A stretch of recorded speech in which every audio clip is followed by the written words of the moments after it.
इसके लिए हम लोगों ने बहुत सारे विद्यालयों में study with 1 minute meditation plan launch किया है। इसके अंतर्गत आपको कुछ ज्यादा नहीं करना है। जब भी शिक्षक आएंगे पढ़ाई शुरू करने के पहले आपको 1 मिनट का मेडिटेशन कराएंगे। मैं आपको 1 मिनट का मेडिटेशन कराता हूँ। आप 1 मिनट मेडिटेशन के लिए तैयार है, हाँ या ना? आइए शुरू करते हैं। अपने हाथ को अपने पैर पे रखें, हथेली आसमान की तरफ, आंखें बंद, पीठ सीधी करें, बेंच का सहारा नहीं ले और हिलना डुलना बंद कर दे सिर्फ 1 मिनट के लिए। स्टैचू बन जाइए, मूर्ति बन जाइए। बचपन में हम लोग स्टैचू स्टैचू खेलते थे। आपका समय शुरू होता है अब।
अब दोनों हाथों को आपस में घर्षण करें, रब करें, शक्ति पैदा करें और अपने हथेली को चेहरे पर रखें और अपनी आंखों को हथेली के अंदर खोले और बंद करें, फिर खोले और अपने हथेली को धीरे से अपने पैर पर रख ले। आपका मन कुछ शांत हुआ? यस और नो? अब शांत मन से आप जब भी शिक्षक की बात सुनेंगे, शिक्षक की बात आपको ज्यादा समझ में आएगी और आपके मेमोरी में स्टोर हो जाएगी। और आप जब एग्जाम में प्रश्नों का उत्तर देने बैठेंगे तो आपकी मेमोरी आपको आंसर सप्लाई करेगी। जब भी शिक्षक आएंगे हर पीरियड में पढ़ाई शुरू करने के पहले आप सिर्फ 1 मिनट मेडिटेशन करें ताकि आपका मन शांत हो जाए और पहले वाले पीरियड में आपने जो पढ़ाई की है वो आपके दिमाग में एब्जॉर्ब हो सके, स्टोर हो सके। आप करने के लिए तैयार हैं? कर पाएंगे? यस और नो? Thank you. समस्या से गुजर रहे हैं। कई बार शिक्षक जब उन्हें कुछ पढ़ाते हैं तो उन्हें शिक्षक की बात पूरी समझ में नहीं आती है और उनका ध्यान इधर उधर भटकता रहता है। इसके लिए हम लोगों ने बहुत सारे विद्यालयों में study with 1 minute meditation plan launch किया है। इसके अंतर्गत आपको कुछ ज्यादा नहीं करना है। जब भी शिक्षक आएंगे पढ़ाई शुरू करने के पहले आपको 1 मिनट का मेडिटेशन कराएंगे। मैं आपको 1 मिनट का मेडिटेशन कराता हूँ। आप 1 मिनट मेडिटेशन के लिए तैयार है, हाँ या ना? आइए शुरू करते हैं। अपने हाथ को अपने पैर पे रखें, हथेली आसमान की तरफ, आंखें बंद, पीठ सीधी करें, बेंच का सहारा नहीं ले और हिलना डुलना बंद कर दे सिर्फ 1 मिनट के लिए। स्टैचू बन जाइए, मूर्ति बन जाइए। बचपन में हम लोग स्टैचू स्टैचू खेलते थे। आपका समय शुरू होता है अब।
अब दोनों हाथों को आपस में घर्षण करें, रब करें, शक्ति पैदा करें और अपने हथेली को चेहरे पर रखें और अपनी आंखों को हथेली के अंदर खोले और बंद करें, फिर खोले और अपने हथेली को धीरे से अपने पैर पे रख लें। आपका मन कुछ शांत हुआ? यस और नो? अब इस शांत मन से आप जब भी शिक्षक की बात सुनेंगे, शिक्षक की बात आपको ज्यादा समझ में आएगी और आपके मेमोरी में स्टोर हो जाएगी। और आप जब एग्जाम में प्रश्नों का उत्तर देने बैठेंगे तो आपकी मेमोरी आपको आंसर सप्लाई करेगी। जब भी शिक्षक आएंगे हर पीरियड में, पढ़ाई शुरू करने के पहले आप सिर्फ 1 मिनट मेडिटेशन करें ताकि आपका मन शांत हो जाए और पहले वाले पीरियड में आपने जो पढ़ाई की है वो आपके दिमाग में एब्जॉर्ब हो सके, स्टोर हो सके। आप करने के लिए तैयार हैं? कर पाएंगे? यस और नो? Thank you. इधर उधर भटकता रहता है, इसके लिए हम लोगों ने बहुत सारे विद्यालयों में study with 1 minute meditation plan launch किया है। इसके अंतर्गत आपको कुछ ज्यादा नहीं करना है। जब भी शिक्षक आएंगे पढ़ाई शुरू करने के पहले आपको 1 मिनट का मेडिटेशन कराएंगे। मैं आपको 1 मिनट का मेडिटेशन कराता हूँ। आप 1 मिनट मेडिटेशन के लिए तैयार हैं? हाँ या ना? आइए शुरू करते हैं। अपने हाथ को अपने पैर पे रखें, हथेली आसमान की तरफ, आंखें बंद, पीठ सीधी करें, बेंच का सहारा नहीं लें और हिलना डुलना बंद कर दें सिर्फ 1 मिनट के लिए। स्टैचू बन जाइए, मूर्ति बन जाइए। बचपन में हम लोग स्टैचू खेलते थे। आपका समय शुरू होता है अब। बंद करो, कान बंद करो।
अब दोनों हाथों को आपस में घर्षण करें, रब करें, शक्ति पैदा करें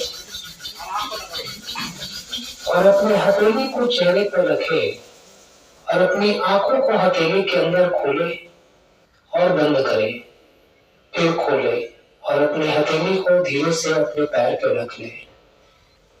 आपका मन कुछ शांत हुआ? यस और नो?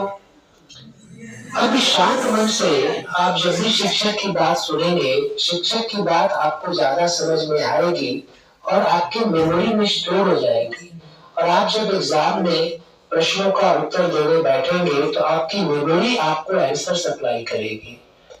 जब भी शिक्षक आएंगे हर पीरियड में, पढ़ाई शुरू करने के पहले आप सिर्फ 1 मिनट मेडिटेशन करें ताकि आपका मन शांत हो जाए और पहले वाले पीरियड में आपने जो पढ़ाई की है वो आपके दिमाग में एब्जॉर्ब हो सके, स्टोर हो सके। आप करने के लिए तैयार हैं? कर पाएंगे? यस और नो? Thank you. लोगों का 4 से 5 मिनट समय लूँगा और अपने बात की शुरुआत एक छोटी सी कहानी से करता हूँ। आप कहानी सुनने के लिए तैयार हैं क्या? हाँ या ना? एक गुब्बारा बेचने वाला था। क्या बेचता था? जब भी उसके गुब्बारे नहीं बिकते थे, वो गुब्बारे बेचने वाला हवा में रंग बिरंगे गुब्बारों को उड़ा देता था। कभी लाल गुब्बारे, कभी पीले गुब्बारे, कभी हरे गुब्बारे। बच्चे उड़ते हुए गुब्बारे को देखते थे और आकर गुब्बारा खरीदते थे। एक दिन गुब्बारे वाले के पास एक काला गरीब बच्चा आया। कौन सा बच्चा? और गुब्बारे वाले से बोला, अंकल अंकल अंकल, आप रोज लाल गुलाबी पीले नीले हरे गुब्बारे उड़ाते हो, कभी काला गुब्बारा नहीं उड़ाते। क्या काला गुब्बारा उड़ेगा क्या? आप बताओ विद्यार्थी मित्रों, काला गुब्बारा उड़ेगा क्या? गुब्बारे वाले ने एक काला गुब्बारा लिया, उसमें हवा भरी और गुब्बारे को उड़ा दिया। वो काला गरीब बच्चा खुश हुआ, लेकिन 2 मिनट के बाद फिर उदास हुआ। गुब्बारे वाले ने पूछा, अरे बेटा, अभी तो खुश था, अभी उदास क्यों हो गया? काले गरीब बच्चे ने बताया, अंकल, ये काला गुब्बारा तो उड़ गया, लेकिन मैं तो काला हूँ, मैं तो गरीब हूँ। लोग कहते तेरे पास साधन नहीं है, तू आगे नहीं बढ़ पाएगा। अंकल, ऐसा कोई रास्ता है कि मैं भी गुब्बारे की तरह आगे बढ़ सकूं, ऊपर जा सकूं? गुब्बारे वाले ने उसे समझाया, बेटा, तुमने देखा, मैं जिस भी गुब्बारे में गैस भरता हूं वो गुब्बारा उड़ता है। इसका अर्थ ये हुआ कि गुब्बारे को उड़ने के लिए रंग से कोई मतलब नहीं है, सिर्फ और सिर्फ हवा से मतलब है। उसी तरह से किसी भी विद्यार्थी को आगे बढ़ने के लिए काले गोरे से मतलब नहीं है, अमीर गरीब से मतलब नहीं है, सिर्फ एक चीज़ से मतलब है। क्या चीज़ से? कि उसके मन में आगे बढ़ने की इच्छा है क्या? क्या वो सकारात्मक सोचता है? अगर वो सकारात्मक सोचता है और यह सोचता है कि मैं आगे बढ़कर ही रहूँगा, तो एक दिन वह बच्चा ज़रूर आगे बढ़ता है। और तुम कहते हो मेरे पास साधन नहीं है। तुम्हारे पास 3 साधन है बेटा। साधन नंबर 1 दिमाग, साधन नंबर 2 24 घंटे समय, और साधन नंबर 3 शक्ति। अगर तुम दिमाग को, समय को और शक्ति को अपने आप को आगे बढ़ने में लगाओगे तो तुम ज़रूर आगे बढ़ोगे। वो काला गरीब बच्चा बोला, हाँ अंकल, मैं समझ गया। मैं आज से सकारात्मक सोचूंगा। मैं आज से यह सोचूंगा कि मुझे हर हाल में आगे बढ़ना ही बढ़ना है, और मैं आज से अपने दिमाग, समय और शक्ति का अपने आप को आगे बढ़ने में उपयोग करूंगा। और वो काला गरीब बच्चा काफ़ी आगे बढ़ा। जब वो काला गरीब बच्चा आगे बढ़ सकता है तो क्या हम और आप आगे नहीं बढ़ सकते हैं? और विद्यार्थी मित्रों, मैं आपको आपके बचपन की बात याद दिलाता हूँ। बचपन में चलने के पहले आप बार बार गिरे थे, हाँ या ना? और हर बार गिरने के बाद आपने फिर से उठकर चलने का प्रयास किया था। अगर आप बार बार गिरने के बाद उठकर चलने का प्रयास नहीं करते तो आज चलना सीख पाते क्या? जब आपने ए लिखना शुरू किया था तो ए के ऊपर ही बार बार प्रैक्टिस किया था, हाँ या ना? और बार बार प्रैक्टिस करते करते आप ए लिखना सीख गए। आज भी आपको कई सम्स का नॉलेज नहीं है। टीचर आपको पढ़ाते हैं, आपको बार बार प्रयास करना है। क्या करना है? बार बार प्रयास करना है। अगर आप बार बार प्रयास करेंगे तो एक की तरह बाकी चीज़ें भी सीख जाएंगे, हाँ या ना? और प्रयास करना किसके हाथ में है, आपके या हमारे? और प्रयास करने से आगे कौन बढ़ेगा? अगर बार बार प्रयास किया जाए तो आगे बढ़ना आसान है कि मुश्किल है? कितने बच्चे आज से ज़्यादा प्रयास करेंगे? हाथ उठाओ। ठीक है, हाथ नीचे करो। अब एक लास्ट प्रश्न करता हूँ कि आप में से कई बच्चों ने सोचा होगा कि जीवन में क्या बनना है, डॉक्टर, इंजीनियर, प्रोफेसर, लेक्चरर। आज आपके पास पढ़ने का 10 साल समय है। कितना समय है? 10 साल समय है। आज अगर आप 10 साल पढ़ाई करोगे और जो आपने सोचा है आप वो बन जाओगे, तो आने वाले 40 साल आराम किसको मिलेगा, आपको या पड़ोसी को? और अगर आज आपने 10 साल बर्बाद कर दिया, आप कुछ नहीं बने, तो आने वाले 40 साल परेशानी किसको मिलेगी? आपको या पड़ोसी को? तो आपके पास विकल्प नंबर 1 है, ऑप्शन नंबर 1 है कि 10 साल मेहनत करके कुछ बन जाए और 40 साल आराम से रहे। और ऑप्शन नंबर 2 है 10 साल बर्बाद करे, कुछ नहीं बने और 40 साल परेशान रहे। कितने बच्चों को ऑप्शन नंबर 1 चाहिए? आप सभी 10 साल मेहनत करके 40 साल आराम से रहना चाहते हैं, हाँ या ना? आप एक नारा बना लेना, असेंबली में आपस में जब भी मिलो, एक बच्चा बोलना 10 वर्षाची मेहनत और बाकी बच्चे बोलेंगे 40 वर्षाचा आराम। मैं बोलता हूँ 10 वर्षाची मेहनत, आप बोलना 40 वर्षाचा आराम। 10 वर्षाची मेहनत, 10 वर्षाची मेहनत, 10 वर्षाची मेहनत। अब मैं अपनी बात 3 लाइन में रिपीट करता हूँ। जिस भी गुब्बारे में गैस भर दी जाए वो गुब्बारा उड़ेगा, उड़ेगा या नहीं उड़ेगा? जिस भी बच्चे के मन में आगे बढ़ने की इच्छा हो वो बच्चा आगे बढ़ेगा, बढ़ेगा या नहीं बढ़ेगा? और अगर बार बार प्रयास किया जाए तो आगे बढ़ना आसान है कि मुश्किल? और अपने बात की शुरुआत एक छोटी सी कहानी से करता हूँ। आप कहानी सुनने के लिए तैयार हैं क्या, हाँ या ना? एक गुब्बारा बेचने वाला था। क्या बेचता था? जब भी उसके गुब्बारे नहीं बिकते थे, वो गुब्बारे बेचने वाला हवा में रंग बिरंगे गुब्बारों को उड़ा देता था। कभी लाल गुब्बारे, कभी पीले गुब्बारे, कभी हरे गुब्बारे। बच्चे उड़ते हुए गुब्बारे को देखते थे और आकर गुब्बारा खरीदते थे। एक दिन गुब्बारे वाले के पास एक काला गरीब बच्चा आया। कौन सा बच्चा?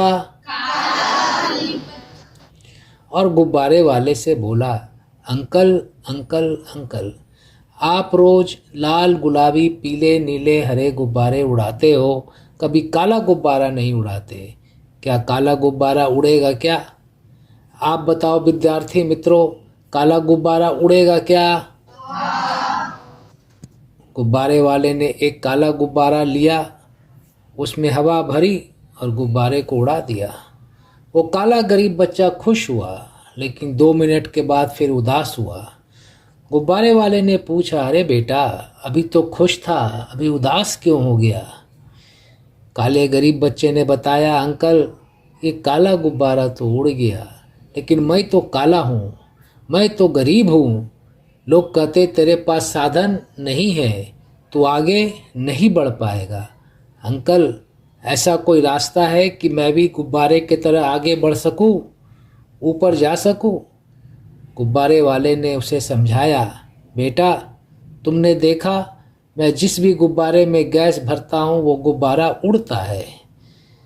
इसका अर्थ ये हुआ कि गुब्बारे को उड़ने के लिए रंग से कोई मतलब नहीं है, सिर्फ और सिर्फ हवा से मतलब है। उसी तरह से किसी भी विद्यार्थी को आगे बढ़ने के लिए काले गोरे से मतलब नहीं है, अमीर गरीब से मतलब नहीं है, सिर्फ एक चीज़ से मतलब है। क्या चीज़ से? कि उसके मन में आगे बढ़ने की इच्छा है क्या? क्या वो सकारात्मक सोचता है? अगर वो सकारात्मक सोचता है और यह सोचता है कि मैं आगे बढ़कर ही रहूँगा, तो एक दिन वह बच्चा ज़रूर आगे बढ़ता है। और तुम कहते हो मेरे पास साधन नहीं है। तुम्हारे पास 3 साधन है बेटा। साधन नंबर 1 दिमाग, साधन नंबर 2 24 घंटे समय और साधन नंबर 3 शक्ति। अगर तुम दिमाग को, समय को और शक्ति को अपने आप को आगे बढ़ने में लगाओगे तो तुम ज़रूर आगे बढ़ोगे। वो काला गरीब बच्चा बोला, हाँ अंकल, मैं समझ गया। मैं आज से सकारात्मक सोचूंगा। मैं आज से यह सोचूंगा कि मुझे हर हाल में आगे बढ़ना ही बढ़ना है, और मैं आज से अपने दिमाग, समय और शक्ति का अपने आप को आगे बढ़ने में उपयोग करूंगा। और वो काला गरीब बच्चा काफ़ी आगे बढ़ा। जब वो काला गरीब बच्चा आगे बढ़ सकता है तो क्या हम और आप आगे नहीं बढ़ सकते हैं। और विद्यार्थी मित्रों, मैं आपको आपके बचपन की बात याद दिलाता हूँ। बचपन में चलने के पहले आप बार बार गिरे थे, हाँ या ना?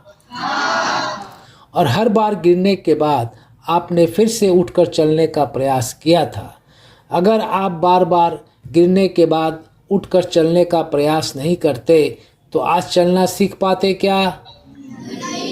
जब आपने ए लिखना शुरू किया था तो ए के ऊपर ही बार बार प्रैक्टिस किया था, हाँ या ना? और बार बार प्रैक्टिस करते करते आप ए लिखना सीख गए।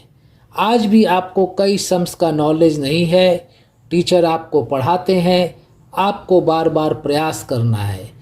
क्या करना है? बार बार प्रयास करना है। अगर आप बार बार प्रयास करेंगे तो एक की तरह बाकी चीज़ें भी सीख जाएंगे, हाँ या ना? और प्रयास करना किसके हाथ में है, आपके या हमारे? और प्रयास करने से आगे कौन बढ़ेगा? अगर बार बार प्रयास किया जाए तो आगे बढ़ना आसान है कि मुश्किल है? कितने बच्चे आज से ज़्यादा प्रयास करेंगे? हाथ उठाओ। ठीक है, हाथ नीचे करो। अब एक लास्ट प्रश्न करता हूँ कि आप में से कई बच्चों ने सोचा होगा कि जीवन में क्या बनना है, डॉक्टर, इंजीनियर, प्रोफेसर, लेक्चरर। आज आपके पास पढ़ने का 10 साल समय है। कितना समय है? 10 साल समय है। आज अगर आप 10 साल पढ़ाई करोगे और जो आपने सोचा है आप वो बन जाओगे तो आने वाले 40 साल आराम किसको मिलेगा, आपको या पड़ोसी को?